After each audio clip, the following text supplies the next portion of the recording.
keluarganya saja. Itu pun disiksa. Bagaimana cara menyiksa Nabi dan keluarganya?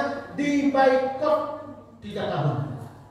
Semua orang Arab bersepakat, dibikin naskah kesepakatan. Tidak ada yang boleh transaksi, komunikasi, kontak sosial dengan Muhammad dan keluarganya. Adoana tidak orang mau jawaran kawan mau Nabi, mau cari berita orang di Gaza kelaparan. Begitulah Nabi dan keluarga selama 3 tahun. Diisolasi dari pergaulan sampai Nabi menumpuk pulang untuk makan anak istri. Masya Allah.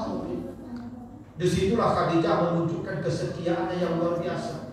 Saat Nabi sulit dibekot, Khadijah dibekot karena dia bisa pulang ke lapaknya. Karena Khadijah bukan Bani Hashim, bukan Bani Muthalib. Maka Khadijah selama 3 tahun dibekot itu badannya kurus karena kurang makan, kurang gizi. Makanya Khadijah itu mati kapan? Tahun ke-10 setelah pembekotan berakhir. Berakhir pembekotan, naskahnya dimakan raya, pola kirim raya habis. Maka Khadijah sakit-sakitan dan meninggal dunia. Maka tahun meninggal Khadijah disebut tahun duka cita Nabi. Amul Husni namanya, berduka Nabi.